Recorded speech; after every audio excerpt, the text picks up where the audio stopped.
Que Dieu bénisse richement. Merci encore pour votre confiance de nous rejoindre, en fait, d'écouter la parole. Et je crois qu'il va nous bénir pour cela. Et alors, avant que nous puissions continuer, prions Dieu, en fait, de nous précéder. Divin Père Céleste, nous sommes devant toi. Je sais que tu es présent. Alors, Seigneur, prends ta parole et donne-les à tes enfants. Transmets-les la vie, transmets-les la connaissance, la vérité qui est derrière cette parole. Transmets-les la vie, car nul ne peut venir dans tout ça que tu nous puisses l'attirer, Seigneur. C'est pourquoi viens nous pardonner nos péchés. Fais-nous grâce, Seigneur, de te comprendre au travers de ton don. Fais-nous grâce, Seigneur, de recevoir ce que toi tu as envoyé, car c'est ça l'œuvre de Dieu. Fais que ma sœur puisse réellement te voir au travers de cette parole, car tu as dit que tu es à travers des hommes et ce sont ceux-là que tu utilises. C'est pourquoi guéris chaque maladie, chaque problème qui peut être à l'intérieur et à l'extérieur, Seigneur.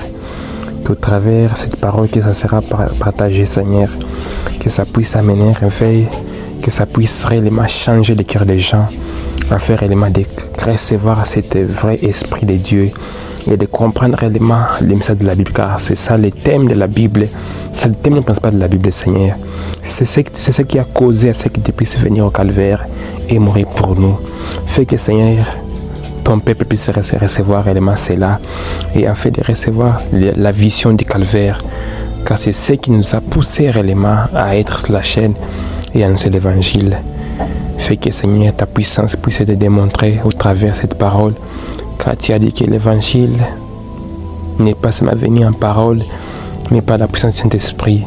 Fais que, Seigneur, cette puissance-là, que ton peuple puisse recevoir et que ça puisse transformer leur vie et qu'ils puissent réellement t'expérimenter au travers de cette parole.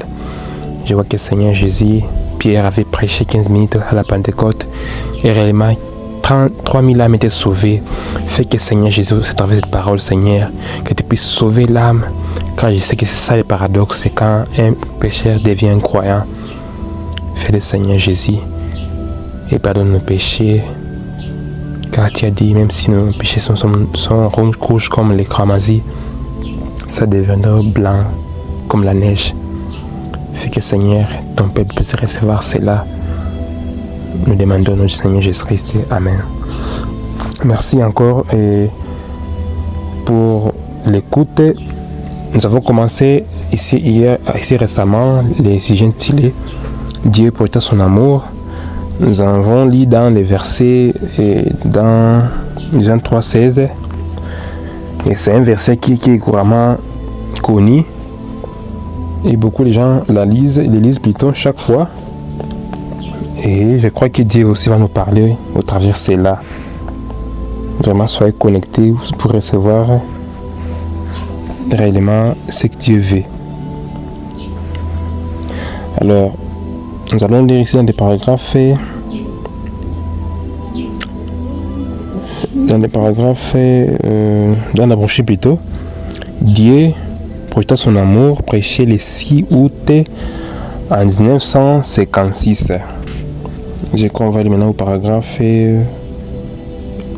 3. Ceci peut être l'un des passages les mieux connus de la Bible. C'est ce que je vous ai dit maintenant. Souvent, on en parle comme étant un passage chéri de la Bible. Vous comprenez? Il parle de l'amour. Et j'ai le privilège de prêcher l'évangile dans beaucoup de pays païens. J'ai entendu tant de théories, mais j'en ai encore vu quelque chose qui ne soit pas élevé au niveau de l'amour chrétien. Vous voyez? Il dit ceci, je vais répéter un peu. J'ai entendu des théories, mais j'en ai encore vu quelque chose qui ne soit élevé au niveau de l'amour de Dieu. Vous voyez? Donc c'est ça qui est réellement élevé. Personne ne peut l'expliquer. Les poètes ont essayé de le faire, les paroliers, mais ils ont échoué. Vous voyez? Donc tout le monde, réellement, les mots manquent pour exprimer ces choses ici. C'est pourquoi nous croyons que Dieu va nous donner la grâce de au moins capter quelque chose parce que c'est grand. C'est comme on peut mettre une poisson dans une mer. Et puis les poissons commencent à dire qu'il va finir tout l'eau qui est dans la mer. Non, c'est impossible. C'est comme cela que réellement l'amour de Dieu aussi est pour nous. Alors que Dieu puisse donner vraiment les vrais contextes de cela pour nous aider. Car si réellement on ne connaît pas vraiment les vrais contextes, c'est ce qui met des problèmes dans les gens parce qu'ils ne comprennent pas c'est qui est Dieu. Ils ne comprennent pas. C'est pourquoi Dieu va nous faire grâce réellement de le comprendre. Car si on comprend Dieu, on va évoluer dans la vie. Le prénom c'est le paragraphe 4. Et je pense qu'il y a une chose dont on a besoin dans la grande église universelle de Dieu ce soir. Vous comprenez? C'est l'amour. C'est ce qu'on a besoin. Parce qu'il y a beaucoup de choses qui se font. Donc il y a des problèmes qui naissent parce que les gens n'ont pas ceci.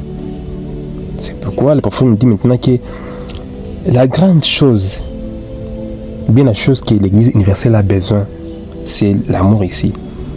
Nous n'avons pas tellement besoin d'autres choses comme nous les pensons. Oui, il y a des gens qui pensent que réellement, pour être aimé dans la vie, il faut avoir ceci ou cela. Ce n'est pas ça. C'est ça qu'il faut avoir. Parce que je crois dans notre pays ici, il y a beaucoup d'argent. Notre pays ici est riche. Il y a beaucoup de minéraux. Mais il n'y a pas de gens qui ont réellement ceci dans leur cœur. C'est pourquoi ce que vous pouvez penser que vous allez avoir qui va vous rendre mieux, vous n'allez pas l'avoir. C'est ce qu'il faut. En tout cas, Dieu puisse vous faire grâce de comprendre que c'est ça qu'il faut pour ta vie. Ce n'est pas l'argent que tu cherches, que tu penses, si tu vas l'avoir, tu auras la paix. Ce n'est pas ça. Mais c'est quand tu auras ceci, c'est quand tu seras satisfait. Écoutons ce que Dieu veut que nous puissions savoir.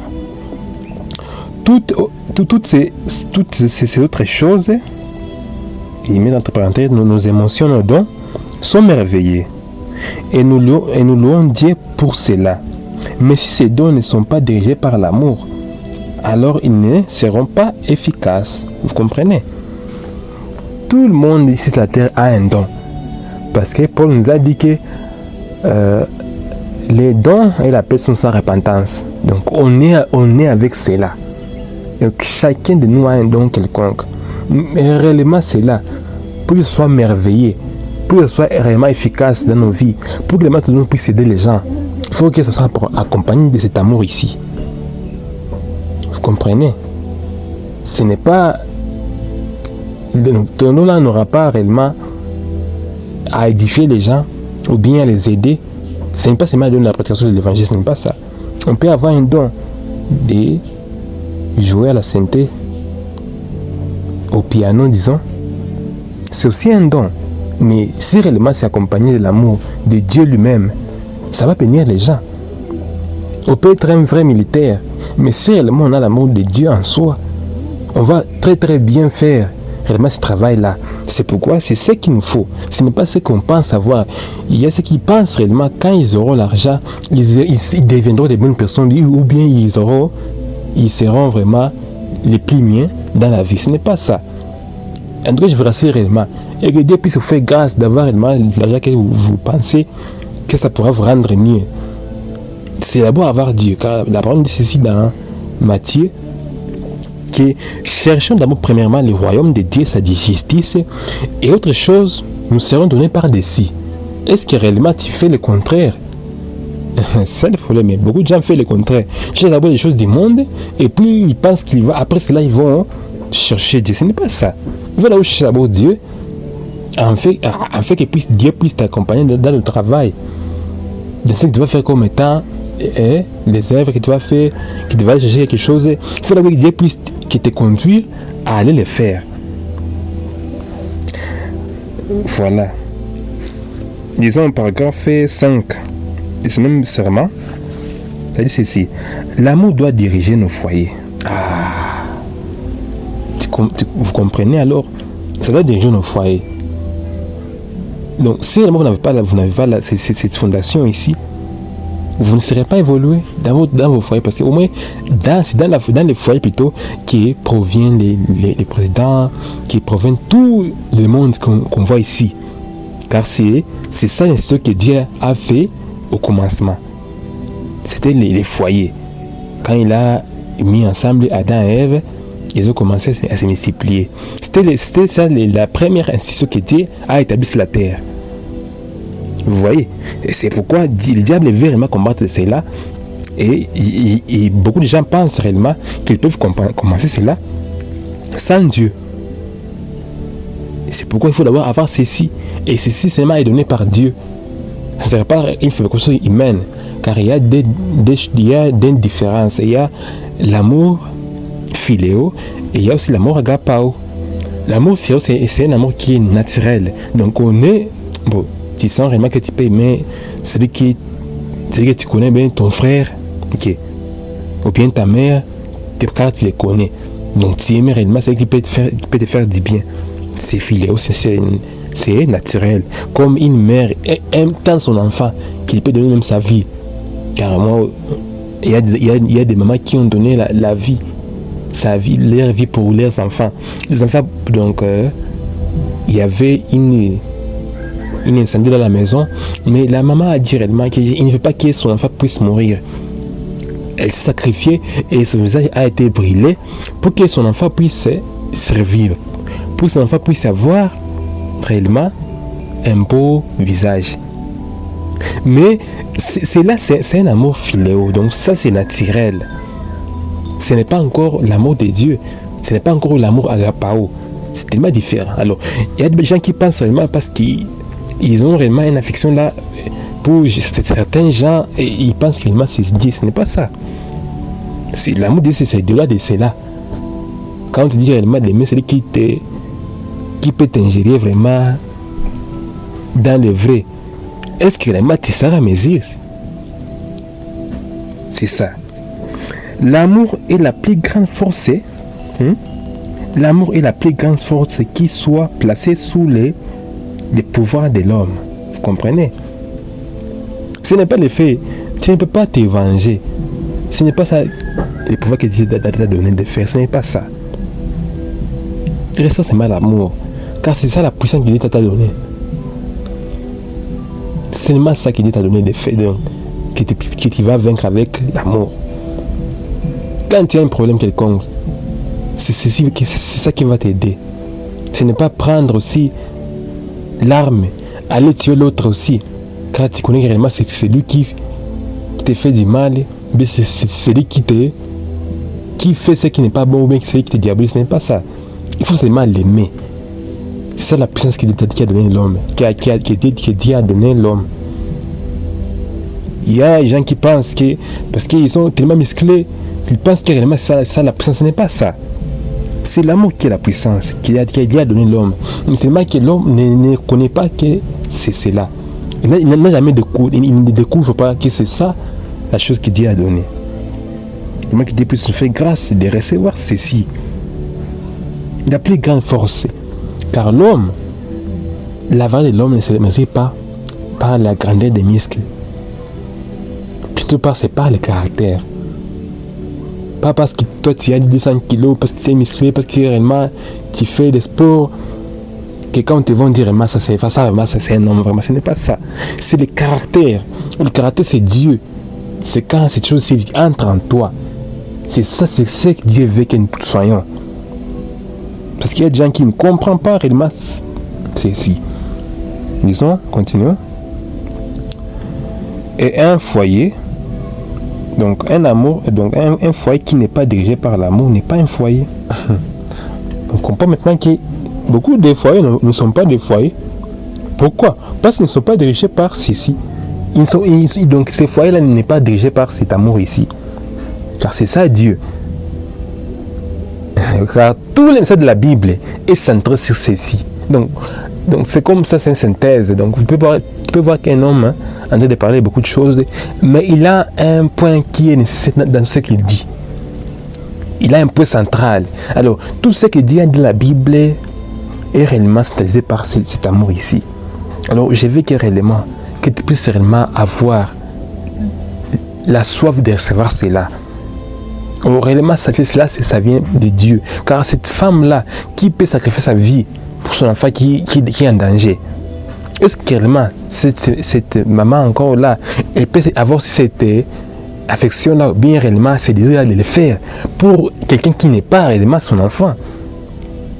Or, c'est comme cela que Dieu veut que nous soyons, que tu puisses aussi avoir réellement le désir là de sacrifier ce que toi tu as, ou bien ce que toi tu es, pour réellement avancer, laisser avancer ton frère. C'est à ce moment-là que les gens comprennent, qu'on voit réellement que toi tu es chrétien. Si réellement tu as aussi cette chose-là, ça ne sera pas réellement une chose que tu vas imiter, ou bien tu vas, parce que tu vois réellement, moi je le fais, et toi tu commences à le faire. Ce n'est pas ça. Il faut vraiment que ça vienne de Dieu. Car si réellement tu imites la chose, il y aura des circonstances qui pourront réellement te compliquer parce que tu as imité la chose. Car tu peux tromper une personne que tu l'aimes, qui tient réellement l'amour divin, l'amour de Dieu en toi. Mais quand il va t'enfoncer, quand réellement il va aller contrairement à ce que toi tu pensais, tu vas réellement les haïr. Pourquoi? Parce que réellement tu n'as pas réussi la chose qui a seulement imité. C'est pourquoi Dieu ne veut pas que nous soyons des imitateurs. Il veut que nous ayons sa vie en lui. Vous comprenez, mes frères? Si un homme et une femme ne s'aiment pas sincèrement, ils ne peuvent pas se faire confiance. Vous comprenez que c'est ça réellement, c'est ce qui nous... je peux dire, en tout cas, je ne sais pas comment l'exprimer, mais vous comprenez réellement le contexte. Il faut que d'abord qu'ils puissent s'aimer. Donc, je veux dire que c'était ça les grands instituts de Dieu. C'était quand il a uni l'homme et la femme. Car il connaît que réellement c'est là où vont venir les enfants, c'est eux qui vont les éduquer. Et si réellement ils n'ont pas bâti sur cet amour ici, ça ne sert à réellement rien. C'est pourquoi je pense qu'au lieu de reposer notre foi sur une émotion, ce qui est bien, ou sur un don, ce qui est bien, comme crier par la langue, d'autres choses que nous désirons, pour 3 points, disant que nous avons le Saint-Esprit. Quand nous faisons ces choses-là, ces choses sont très bien. Mais si nous revenons mais si nous revenons au principe qui place l'amour en premier lieu. Vous comprenez? Il faut revenir à ce principe-là qui place réellement cet amour en premier lieu. Pas cet amour philéo, cet amour agapao là. Parce que c'est facile réellement. C'est facile de faire le bien à celui qui peut faire cela pour toi. Mais c'est difficile. Pourquoi? De faire donc les biens, c'est qui te fait du mal. Parce que pourquoi? Parce que réellement ça c'est un sentiment là qui vient de Dieu. Ce n'est pas l'homme qui peut les fabriquer plutôt. Ça vient de Dieu. C'est pourquoi Dieu veut que nous puissions recevoir cela. Il veut que ça puisse au moins être en premier. Donc réellement ta soif ou bien ton désir, réellement c'est d'avoir ceci. Or ceci, ça vient de Dieu. C'est pourquoi Dieu nous a dit ceci. Cherchez premièrement le royaume de Dieu et sa justice, autres choses vous seront données par-dessus. Au lieu que les gens puissent chercher ce royaume ici, c'est ce qui forme le royaume de Dieu, c'est ça. Au lieu que les gens puissent savoir ceci, ils vont dans d'autres choses, ils oublient d'abord Dieu. Ils oublient ce qu'ils devaient mettre à la première place. Et je pense que notre église progresserait beaucoup plus vite que si nous mettons Dieu en premier. Et Dieu est amour. Que Dieu vous bénisse richement. Vraiment, recevez ceci. Dieu est amour. Et si réellement, dans tout ce qu'on fait, on le met en premier, si réellement tu aimes en premier, on pourra avancer très très vite. Mais réellement, ceci manque dans beaucoup de gens. Que Seigneur bénisse. Que Dieu puisse nous aider à les recevoir.